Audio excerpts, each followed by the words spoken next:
Just a little more than a week after accusing President Trump of using the N-word, former White House aide Omarosa Manigault-Newman continued to call Mr. Trump a racist over the weekend.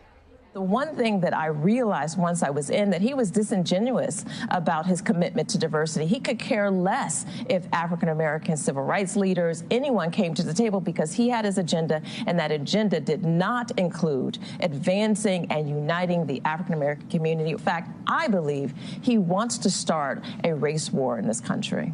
Explosive comments. This just days after the president slammed Omarosa on his Twitter page, referring to her as a, quote, crying lowlife and a dog. Well, the Washington Post, there's a Washington Post article entitled, "I'm Not Going There." As Trump hurls racial invective, most Republicans stay silent. It examines how the president's rhetoric is putting members of his own party in hot water, but also how they're shying away from even commenting on it or certainly not admonishing him. Sungmin Kim was one of the writers of that article, and she is a White House reporter for the Washington Post and joins us now from Washington. I thought it was very, very interesting, the valiant attempts to get Republicans just to comment, not even to sort of say something bad about some of the dog whistles that we're hearing, but they wouldn't even go there at all. So, I'm not going there. No, I'm not going there. That was the title of the piece that Sungmin wrote, and that's what they said. And also sort of the idea of sort of belittling it, like that's sort of too low for me to discuss. But anyways, so Tim Scott of South Carolina, the only black Republican serving in the Senate, he was one of the few senators to actually reply to your interview request. You asked a bunch of senators and some members of the House, can we talk about this? What did he have to say on the issue of race in the president? So he was very careful during my interview with him to not tie it too much to the president. I think some of we didn't use this particular quote in the story, but what he told me was that the state of race relations in this country it seems to be at a lower point right now than in recent memory. But I think and he did rebuke the president on his behavior after the incident in Charlottesville last year. But what Senator Scott pointed out to me is that in a subtle way is that for a lot of these Republican lawmakers who do disagree on how the president has approached this issue of race, basically the only thing they can do is speak up on their own. And that's what Tim Scott has tried to do repeatedly. He had a private meeting with the president after the Charlottesville incident last year. He had, and that's kind of what he emphasized to me, that if he looks back in this history, looks back at this point in the history of the Republican Party, 10 to 15 years from now, when it comes to the GOP and race, he's going to remember, he's like, I'm glad that, I had integrity, that I spoke out when I felt that was wrong, and I did it in my own way. It's interesting. In the piece, you quote Senator John Cornyn of Texas, asking him about this, and he says, I've got more important things on my mind. I think the important thing is to pay attention, I'm quoting him here, to what the president does, which I think has been good for the country. I'm old enough to remember when the entire world got very aggressive with former President Obama for just simply saying, you didn't build that. In fact, people still remind me of the president saying those words when he was delivering a speech. Other than Senator Bob Corker of Tennessee, Senator Jeff Flake of Arizona, who are both leaving the Congress, they've been vocal opponents. But even that opposition or the comments that they've made has sort of been lukewarm.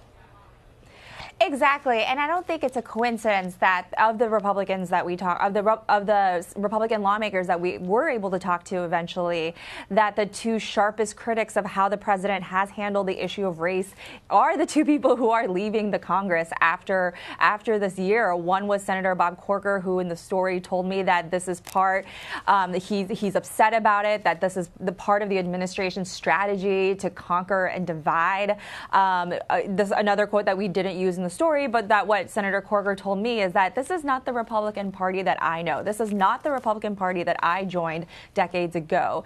Senator Flake was also very not shy in listing off specifically at what points during the presidency of Donald Trump or even the campaign of Donald Trump did he feel that Trump said something that was racially insensitive or offensive or made him uncomfortable. He cited the first day of his campaign when he made those comments about immigrants from Mexico. He went actually all the way back to the presidency of Barack Obama when the president spread the myth that the Barack Obama was not born in the United States.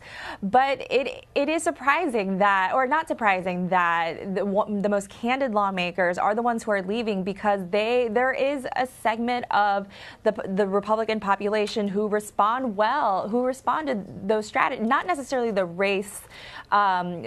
race-filled language, but the fact that the president is not politically correct, that the president is willing to, in the words of the voters, say it like it is, and people who are still, and the Republicans who are still in elected office are very cognizant of that.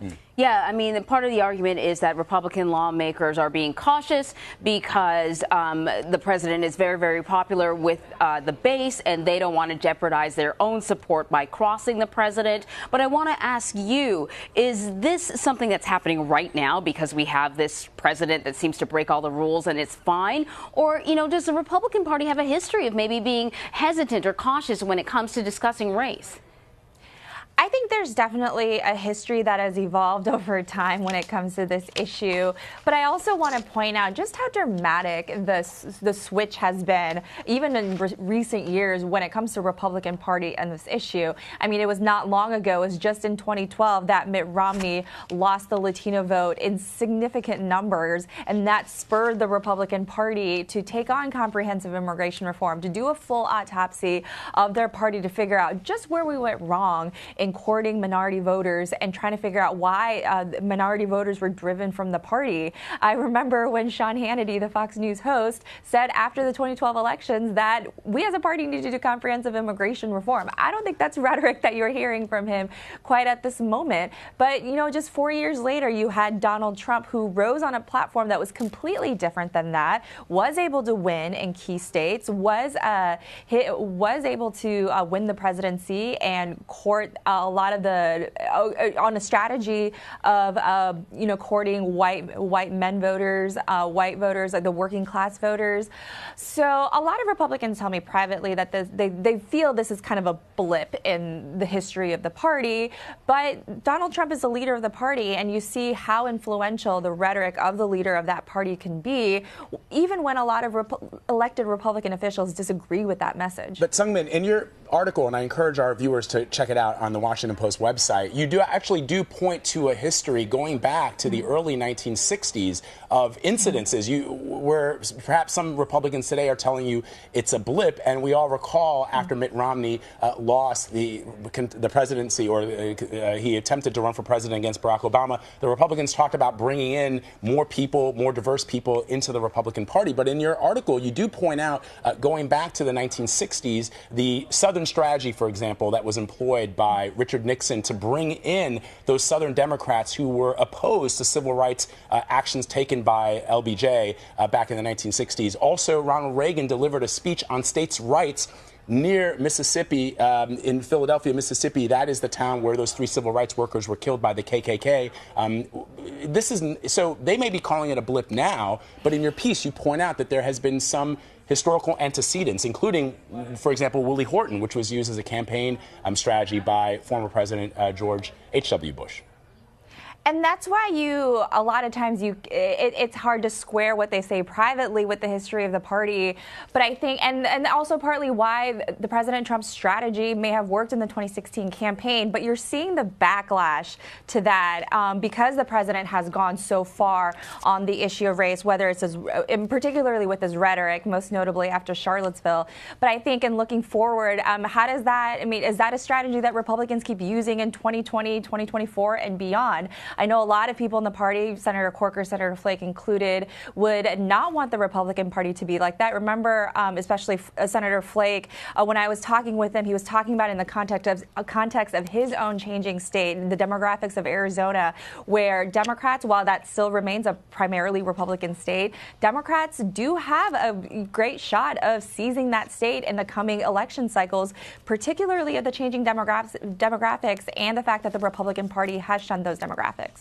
It's a really fascinating article. Sungmin Kim, you reported, of course, with your colleagues there at the Washington Post, including Ashley Parker and Robert Costa. So we want to give them a shout out. But it's really, really great reporting and some valuable insight for our viewers. Thank you. Thanks for having me.